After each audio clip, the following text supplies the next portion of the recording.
Bonjour à tous, et bien aujourd'hui une petite vidéo pour revenir un peu sur mon parcours et comment j'en suis arrivé là, c'est-à-dire à habiter loin en Thaïlande à 12 000 km d'ici. Donc voilà, en fait en 2005, comme peut-être certains savent déjà, j'avais eu une vraie histoire avec une Ukrainienne. Je cherchais à l'époque une femme qui me convenait, je la trouvais pas en France, ça faisait pratiquement un an que j'étais célibataire.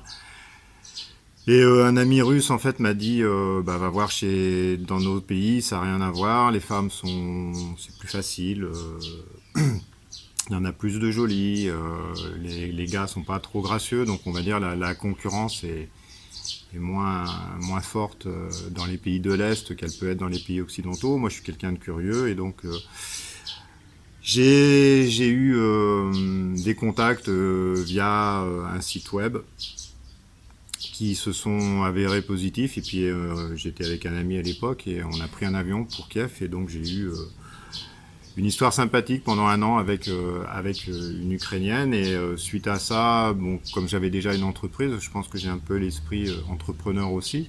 Eh bien j'ai créé le site web Priviet VIP. J'y connaissais vraiment rien à l'époque. J'avais juste l'idée, la conviction aussi de vouloir que les hommes français puissent revivre un peu mon histoire. C'est-à-dire moi j'ai eu vraiment une histoire sincère et sympathique avec cette jeune Ukrainienne là, qui s'appelait Julia. Enfin, et donc je me suis dit pourquoi pas réunir ces deux mondes, on va dire, sans faire de la publicité, en fait faire un espèce de mythique Est-Ouest pour les hommes occidentaux. Au début, voilà, personne croyait au projet. Les gens étaient assez sceptiques parce que bon, déjà, on n'avait pas tellement d'argent. On a fait ça à deux. J'avais aucune connaissance du web. Je savais même pas ce que ça voulait dire référencement. On pensait que c'était assez facile, qu'il fallait juste faire un site web et qu'après tout allait marcher automatiquement. Ce qui est loin d'être vrai, parce que c'est un vrai boulot qui prend énormément de temps, qui est très compliqué, entre les serveurs, les sites, le référencement, la publicité, etc. Bon. Mais au bout de quelques années, on a passé le site en payant, en abonnement payant, et puis on a été super, super satisfait quand il y a eu les premiers paiements qui sont arrivés. Et on est devenu, je pense, aujourd'hui un des leaders de la rencontre sur les sites de rencontre, puisqu'on n'en fait pas d'agence matrimoniale, entre les femmes de l'Est et les hommes français. Voilà, et donc cette histoire malheureusement s'est arrêtée au bout d'un an avec Julia, mais j'en retire quand même beaucoup de positifs. Ça m'a déjà permis de changer indirectement ma vie, de voir autre chose dans le business. C'était quand même quelque chose de sympathique, et j'allais dire, je vais pas trop on va dire, m'étendre sur la vie privée, mais après Julia, j'ai eu la chance quand même, je pense, de rencontrer une femme française. Ça a duré quelques années aussi. Bon, c'était clopin-clopant, comme on dit, parfois bien, parfois moins bien. Bon. Et puis ça s'est terminé très très mal, donc j'avais besoin, moi, de me changer les idées. J'étais assez attristé par ça. Donc, j'ai pris un mois de vacances en Thaïlande, que je connaissais déjà. On était déjà venu d'ailleurs avec mon ex-ami donc en vacances. Et puis, là, j'ai rencontré ma femme actuelle qui s'appelle Syria. Et j'aimais déjà bien ce pays, j'en avais un petit peu marre de la France, de toutes ces castrations quotidiennes, tous les jours. Moi je trouvais qu'il y a quasiment une nouvelle loi pour emmerder les gens, leur dire oui, il faut pas faire ci, il faut pas faire ça. La Thaïlande, c'est vrai qu'on revient un peu sur, je pense, l'ancienne France, c'est-à-dire un pays où il y a beaucoup plus de liberté. En tout cas, on se sent moins prisonnier ici de toutes ces règles, voilà. Et donc comme j'ai la chance, on va dire, d'avoir des revenus digitaux, comme on dit, c'est-à-dire qui me permettent de gérer ça de l'étranger, parce que j'ai toujours une entreprise en France, l'entreprise est française. Ça me permet d'habiter ici, et donc le fait aussi d'être marié avec une femme thaïlandaise, bien sûr, ça rend l'installation qui est beaucoup plus facile.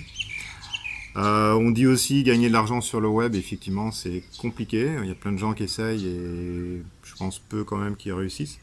Donc moi, pourquoi ça fonctionne sûrement le concept est pas mauvais. On va dire les plus malins d'entre vous ou d'entre nous on voit bien que c'est pas facile en France, que c'est un sujet qui est quand même compliqué de trouver une femme valable quand on a passé un certain âge, c'est-à-dire je pense 35 ans, quand on est un peu sorti du monde étudiant. Du fait que la majorité des femmes qui sont valables sont déjà prises à 30 ans, qu'elles ont des exigences beaucoup plus fortes que dans certains pays. Donc il y en a on va dire, je reprends ce que je viens de dire, je pense que les plus malins d'entre nous ont vu un peu la situation. Il y en a qui ne se contentent pas aussi de pis-aller, un peu comme moi, c'est-à-dire moi je sais un peu ce que je veux dans la vie et surtout ce que je veux pas. Et donc eh bien, qui sont prêtes à délocaliser, si on peut dire, leurs recherches pour aller pour avoir quelqu'un qui leur convient. Et donc du coup ce concept que j'ai on va dire dupliqué sur les femmes noires, je vous mettrai les 3 sites qui sont dupliqués en bas de la description, font que il y a comme on dit une petite niche là dedans et que même on peut penser que le marché grossira un peu, puisque plus ça va, j'ai l'impression que plus c'est difficile en France de s'unir. Enfin, moi j'ai des amis qui ont au-dessus de 40 ans et c'est compliqué pour eux de trouver. Donc aller chercher l'amour à l'étranger, c'est un peu le slogan qu'on essaye de développer. Et donc oui, ça me permet de vivre et d'avoir, je pense, une vie sympathique ici en Thaïlande. Donc comme quoi, vous voyez, les hasards de la vie. Une rencontre au début avec une femme russe, puis après une rencontre avec une femme thaïlandaise, font qu'on peut avoir une vie sympathique, peut-être plus sympathique que la vie franco-française, on va dire, suite à un événement qu'on n'avait pas prévu et incongru. Voilà. Dans une prochaine vidéo, j'essaierai peut-être de développer un peu mon business, en fait, de vous dire un peu de développer pourquoi ça fonctionne et les difficultés aussi que j'ai etc. Voilà. Si la vidéo autrement vous a plu, si vous voulez en savoir plus, n'hésitez pas à faire des commentaires. Si ça vous a plu, mettez un petit pouce, c'est toujours sympathique. Abonnez-vous aussi. Alors il suffit pas juste de s'abonner pour suivre la chaîne, mais il faut aussi, comme vous savez, activer la cloche pour être informé des prochaines vidéos.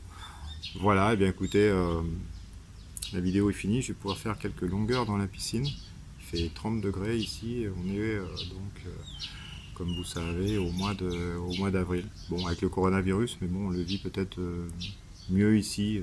Il y a aussi moins d'interdictions et beaucoup moins de morts qu'en France. Je crois qu'on est à 30 ou 40 morts, voilà, alors qu'en France, je crois qu'on a passé les 20 000 morts. Voilà, je vous dis à très bientôt, passez une bonne journée, au revoir.